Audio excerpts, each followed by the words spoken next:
Hi there, very good afternoon to you. The top stories from business stories from Sky News Live in the city.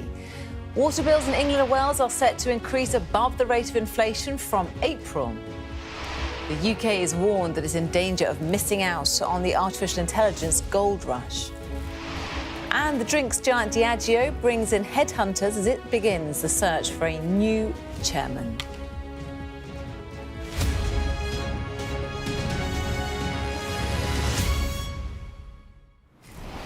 Hello there, very good afternoon to you. You're watching Business Live with me, Emma Crosby. Now, the average water bill in England and Wales is set to increase above the rate of inflation from April. Water companies are planning a 6% rise. That adds an extra £27 a year to household bills. It means the average water bill will be now £473 a year from the 1st of April. In return, the firm says it'll invest £14.4 billion to cut the amount of sewage flowing into rivers and the sea. But hard-pressed customers will want to know if they're really getting value for money. Well, earlier I spoke to David Henderson, the Chief Executive of Water UK, which represents the water companies, and I asked him how he justifies a 6% increase. We understand the anger that people have in society, which is why we've been holding bills down. For the last 5 years, bills have fallen in real terms. Today, we're announcing a £2 on average increase across England and Wales, and that increase will fund vital upgrades to our system across the whole country. We're going to finish work on the Thames Super Sewer underneath the River Thames, complete upgrade works on an aqueduct in northwest of England, I should say, and we're going to restore the quality of our rivers as fast as we can across the country. This is vital infrastructure to ensure we can keep up with the pressures of climate change and population growth. I don't think anyone disagrees with the need for infrastructure investment, but why are you asking customers to pay and not your investors? Well, investors have options. They can put their money elsewhere. They don't have to come to the UK, and they don't have to put it in the water sector. If we want them to fund the huge upgrades to our system that we so desperately need, then they need to have a return. Returns are very modest at the moment, under 3%. It's less than you get in a high street bank right now. And these returns, if they're not available, then investors will go elsewhere. You say 3%. Thames Water pays shareholders £37.5 million in December. South East Water paid £2.3 million. Both companies are losing money right now. Both companies under investigation by Ofwat. And yet you're asking customers to foot the bill. It doesn't look good, does it? Well, across the board, companies, 5 of them have made a loss. As I say, across the board, average returns are less than 3%. These increases, on average £2 per household per month, are vital. We have not been keeping pace with the pressures of climate change and population growth, and we need to invest to improve. But you can see how the optics don't look good. I understand why people are annoyed, and that's why we have plans to restore the environment as fast as we can, to ensure that we're able to have a system more resilient to cope with the pressures of climate change. It's going to take time, but fundamentally it's going to need investment. OK, Lib Dem MP Tim Farron says this is a kick in the teeth from the same dodgy water firms who pollute rivers with sewage whilst pocketing millions in bonuses. They have no shame. How do you respond to that? Well, last year CEO pay fell by 30%. On average, CEO pay in the rest of the society went up. Half of companies paid no bonus at all, and no customer bill was used to fund any bonus whatsoever. And that's to reflect people's rightful frustration with the pace of reform. The Lib Dems say that £40 million was paid out in bonuses in the past 3 years. The bonuses are a fraction of total expenditure by companies. As I say, no customer bill funded any CEO bonus at all last year. Really, though, what we need to do is focus on investment. Investment is vital, as I say, and then without the ability to reward those who are running the companies, we are not going to have the investment that we need. What's your understanding of the financial well-being of Thames Water right now? Thames is under pressure, as the whole sector is. There's a lot of pressure on all companies to transform the landscape that they seek to serve, to make sure that we can keep pace with vital upgrades. So it's difficult for the whole sector right now. It's sitting on a £14 billion debt pile. The government at one point was preparing a rescue plan that was broken by Sky News last summer. Are you confident that it's secure financially? I can't talk in detail about one company. I do know that the regulator has made statements saying that it's confident of the whole sector's resilience in the financial capacity. Now, I know you met Sir Keir Starmer yesterday, potentially our new Prime Minister at some point this year. Labour are pledging to give water regulators new powers to ban payouts to bosses of firms that they believe are illegally polluting rivers if they win the election this year. What are your thoughts? We do not oppose any strengthening of regulatory powers for the oversight of companies. I was very pleased to meet Keir Starmer yesterday. Did you tell him that? I told him that I'm looking forward to the more detail on the economic policies that is announced. I think all the right signals are being sent. He said it's a party of business, and what they're doing right now suggests that that's true. If he does get into power and they carry out those pledges, 6 out of 9 water chief bonuses will be blocked because of the level of sewage that's currently going into rivers and seas in our country. Well, as I say, last year, half of companies didn't pay any bonus at all. So it's absolutely right that whoever's in power, there is strong focus on ensuring that pay is linked to performance. I'm very confident that who's ever in power, the companies will respond. We are determined to get on in act and invest to produce the environmental benefits that people want to see. Because these sewage leaks are a disgrace, aren't they? Nobody wants to see sewage in the rivers. Nobody at all. It is unfortunately a design feature. We had the Victorians, when they designed the system, created a world in which wastewater mixes with rainwater. So whenever it rains, sadly, rather than the sewage backing up into people's houses, it overflows. We want to make sure that that happens as little as possible. We're going to treble the investment so that we can reduce that happening as fast as we can. And you predicting another price hike next year? Same thing next year? Well, Ofwat, the regulator, is currently reviewing the plans of companies. We do desperately need investment. £96 billion we've proposed because that's what we think is required to make sure that our system is able to continue to provide water despite rising temperatures and a growing population. We need to invest. We have not built a reservoir in 30 years, even though our population has gone up 20%. That, I'm afraid, takes money. Ofwat will scrutinise those plans. They'll make sure that they're absolutely only authorised if the funding that we seek is new, necessary and value for money. And if it's not, they won't approve it. Well, let's just pause our business coverage to bring you some breaking news now from Avon and Somerset Police. And we're hearing that detectives with the Major Crime Investigation Team investigating the deaths of the Bristol teenagers Mason Wrist and Max Dixon have made a further arrest today. We're being told that a 17-year-old boy is in custody after being arrested on suspicion of murder. The 2 boys, aged 15 and 16, were attacked last Saturday. Well, earlier today, as you heard here on Sky News, 5 people appeared in court charged in connection with their deaths. It seems like a further arrest has been made. A 17-year-old boy is in custody after being arrested on suspicion of murder. When we get more details from Avon and Somerset Police on this developing story, we'll bring it to you live. In the meantime, in December last year, the chemical giant Solvay demerged and a new company came into being called Sciencequo. Like Solvay, it is a huge player in the chemical sector. It's headquartered in Belgium. It employs more than 13,000 people. It's a global player in every sense. Well, earlier on today, I spoke to Dr. Ilham Kadri, the chief executive of Sciencequo, who was formerly the head of Solvay, and I asked her about the demerger. I will always remember December 11th in my career and all my life, right? It was an important moment where the shareholders voted positively at 99.5% positive vote to do the split, right? So created 2 champions, 2 investments grades. And Syensqo today is a startup of €8 billion company with 13,200 people, right, around the world, poised to grow the top line, really aligned with the mega trend like electrification, lightweighting, semiconductors, connectivity is important for us, resource efficiency, biotechnology. We have €10 billion of growth opportunity, organic ones, just in the company. So it's about innovation, growth and differentiation. You mentioned the market cap there. I think it reached €10 billion at one point. Is that fair? Were you happy? Oh, I mean, I will never be totally satisfied till we get the re-rating done. Actually, it should be more than that, but you know, it's a journey. So you've described, or I've heard you describe your company as making chemicals that are part of all our daily lives, yet many of us just don't know them, and why would we? Because we're not chemists. Yeah. So just explain to our audience what you do. Well, chemistry is a science, and we are not, you know, we are agnostic to technology, believe it or not. We are the solution makers. We are the fashion producers of chemistry. And Syensqo is about future unmet needs. We are in your batteries. 1 out of 2 EV cars contain our products. Every vehicle flying in the air contains our products. We are in hemodialysis application. 50% of the patients in the world use our products. We're in your shampoos. 25% of the shampoos. If it's bio products called guar, it's us, right? So we are here to build and to support sustainable mobility, clean mobility with batteries, for example. We are building the largest PVDF line for material for batteries in in the United States of America. We are in green hydrogen, the new oil by 2030, right? So this is Syensqo. It's about sustainability and make our customers sustainable.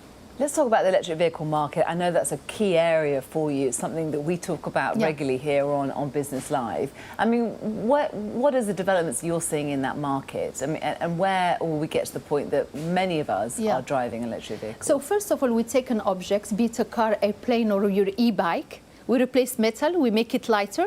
If it's mobile, it consumes less fuel, it emits less CO2. We are synonymous to sustainability. That's it. We make the car more efficient. We are in batteries. Batteries it's an important object because we are inside the battery. We are now working on making it smaller, safer, and cheaper because 50% of the cost of electrical car, 5 years ago was the battery. Now we are making it a single digits, right? And we're working on future generation of making batteries and EV cars more affordable. And you see sustainability development across the world. What about the UK? You mentioned investment in the United States. Investment in the UK, where do you think the UK is in terms of its road to sustainability? Well, for us, and what more could we do? Yeah, but for us, we are proud of the UK. Employees, 700 associates in the UK. It's a hub for engineering. We thrive with our engineering people. It's a hub for composite material for aviation. When you take your aircraft to your preferred holiday vacation destination, if it's not metal in the chassis, in the aisle, in the fuselage, it's us. And that's composite material. And it's all coming from the UK to our customers, be it Boeing, Airbus, even the Chinese COMAC, to aerospace, air taxis, the flying cars, are made in the UK, and one of our best, clients is in the UK. So it's about sustainable composite material at the service of sustainable aviation. And just finally, much has been said about you being, of course, a female CEO. Still, sadly, there's not many of you, are there? Yeah. When do you think that will change? Well, I don't think about myself as a woman in a male-dominant world, but you're right, it's sobering. Yeah, it's sobering. Less than 10% of the Fortune 500 are female CEOs. We need a pipeline. We need more women in STEM, science, technology, engineering, and maths. I make a call for young women and girls who are listening to me. Come to science, come to chemistry, come to, engineering. We need you badly. Dr. Ilham Kadri speaking to me a little earlier. Well, let's get you up to date with some other business stories now. And the drinks giant Diageo has begun the search for a new chair as it grapples with a sharp slowdown in sales in key markets. Diageo, which has Guinness and Johnny Walker as part of the group, has been chaired for the past 7 years by Javier Ferran, who's due to leave in October next year. A top headhunting firm has now been recruited to find his successor. The founder and chief executive of the troubled clothing retailer Superdry is considering taking the company into private ownership. Julian Dunkerton has written to Superdry's chairman to explore making a cash offer for the firm. Sky News reported earlier this week that the company is considering a radical restructuring that could involve significant numbers of store closures and job cuts after reporting weak sales. And the UK's approach to artificial intelligence has become too narrow-focused on AI safety and threats the technology could pose rather than its benefits. That means it could miss out on the AI gold rush. Well, that's according to a House of Lords committee which has warned that the UK needed to rebalance its approach to the opportunities that AI can offer. Otherwise, it'll lose out on its international influence. Now, it is the maritime equivalent of Formula E, and it could be the next great spectator sport. It's E1, the Electric Raceboat Championship, which launched in Saudi Arabia this weekend with the inaugural E1 Jeddah GP. Well, earlier I spoke to the chief executive at E1, that's Rodi Basso, the man who's realised his dream. There are different reasons, and the very initial spark of this project is because of my passion for the waters, the sea, the ocean, and the lifestyle in the coastlines. So adding I developed in my more than 20 years of career between Formula One and technology suppliers such as McLaren Technologies. I had the idea to propose to Leandro Aga to develop basically a Formula E on the water. And this is what is just happening. We are here in Jeddah. This is day one for free practice and qualifying, and is absolutely super exciting. So give us a sense of what spectators can expect. The show is very much based on, first of all, a compelling sport proposition that we have designed from the beginning in order to usher unpredictability and jeopardy. There are different rules, and the boat itself is designed to increase and optimize the efficiency by using foils. In the meantime, on the other side of the coin, foils are very delicate kind of components. Because the physics tells us that around 50 knots there could be instability that could lead to the boat to fall down back on the water. So the pilots will have to be very careful and use all the controls that they have available in order to keep the boat off the water and go as fast as possible. And all these variables may, again, facilitate an unpredictable show and an exciting spectacle. A huge amount of skill and courage has to be said to go into pilots driving these boats. And you have a male and a female pilot, which is pretty groundbreaking, isn't it? Because women have not really managed to get to the top table when it comes to car racing, haven't they? Yeah, you're absolutely right. Of course, now there is a trend from other sports to facilitate inclusion of women in sport. Absolutely, this is happening. We decided by design and from the very beginning to have male and female to work together and try to win races. So our championship is a team championship, is not a pilot championship, because the way the rules works is such that we combine the performance of the male pilot and the female pilot to understand the performance of the team, and this will make the pole position and the classification at the end of the race weekend. You're travelling around the world. I know you're in Jeddah right now, but you've got some very glamorous locations earmarked for the year ahead. Can you give us a sense of the kind of the cost involved, the investment involved, how much money you think this can make? Well, I must say that the first indicators, even before starting the championship, are more than encouraging. We know for a fact that 3 of our teams have been trading a share of the license that we provide in exchange of a one-off payment for 5 times the nominal value. For us, this is an incredible news, because not only for the number of teams that made it to trade at such a level, but also for the increasing interest from everywhere in the world to start working and building the season 2. So again, let me reemphasize, the very first race day is going to be tomorrow, but before that we're already talking about engineering the season 2, and this is something that I say with an immense sense of pride.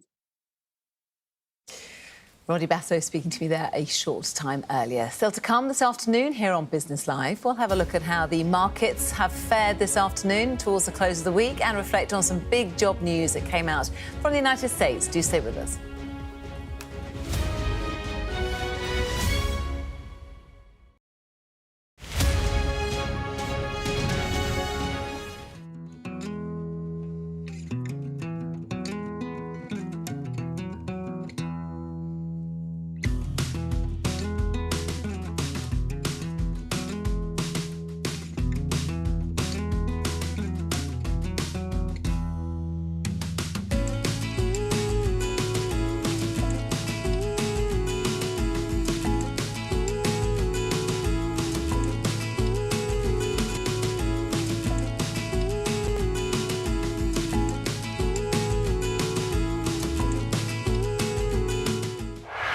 Play Sky News. From the Sky News Centre at 7. Now that you're up to date, we can go into a bit more detail. Things can change incredibly quickly. Taken by surprise. Have you ever known a moment like this in British politics before? Yes. Cheers. We'll start with breaking news. Let's get the latest on the ground. So, by the end, we'll hopefully all understand what's going on in the world just that little better.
I just took a shower above the clouds. You know why? Because this is the Emirates A380.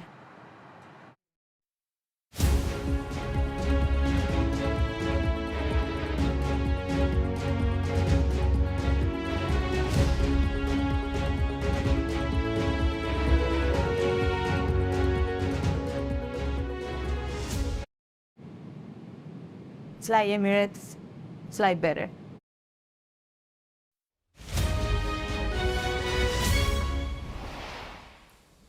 Welcome back to Business Live. Let's have a look in at how the markets are faring now. US stocks up slightly on the day following the boost of tech stocks last night. These, of course, are the European markets. Let's have a look at those, though. We're going into the close for the weekend now. All four major bourses are trading in positive territory. It's been a stronger week, buoyed, of course, by some positive US sentiment and those strong tech numbers from the likes of Meta and Amazon that reported after the bell last night. Specifically in London, let's see how the FTSE 100 is going into the close. It is trading slightly lower, pretty flat actually, at 76.15. Amongst the standout stocks, though, in London today, on the FTSE 250 at least, has been Wizz Air trading higher after reporting a 14% increase in traffic.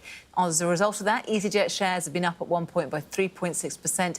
IAG, that owns British Airways, also trading higher by 2.31%. They are just going into the close, though, pretty not as high as that. They've come off those highs. Quick look on the currency markets for you now. The pound is down against the dollar and the euro. And on to currencies or commodities. The price of oil, a barrel of Brent crude, is currently trading lower by 1.3% at 77.66. Today, we had data out showing that US employers added far more jobs in January than expected. This could mean potentially a reduction in the chances of the Federal Reserve cutting interest rates in the near term. Joining me now is Janet Mui, Head of Market Analysis at RBC Brewin Dolphin. Janet, good to see you. So firstly, let's get your reaction. What did you make of the data coming out of the States a couple of hours ago? Hi, thanks, Emma. Thanks for having me. I think this set of data is no doubt very strong, literally blowout numbers in terms of employment, both in January and actually upward revisions in December. And wage growth was very strong, in fact, higher than analysts has been expecting. So I think it's overall a resilient picture of the labor market. And I think it raises the question Janet, whether I'm the Federal sorry to Reserve can interrupt cut you. We don't have a huge amount of time, so I just want to jump in. So do you think we'll get an interest rate hike or an interest rate cut from the Fed? What will be the next move? Just briefly, we're running out of time. Yeah, the next move is likely to be a cut, but it's not urgent. It's not imminent. It's likely to happen in the second half of the year, we think. OK, Janet, short but sweet. We'll get you on for longer next time, I promise. Thank you so much and have a great weekend. Thank you for joining us. Janet Mui there, the Head of Market Analysis at RBC Brewin Dolphin, talking us there. That's it from me. Coming up next, we've got the News Hour with Jonathan Samuels. The very latest there, Oz, two teenagers found guilty of the murder of Brianna Ghey.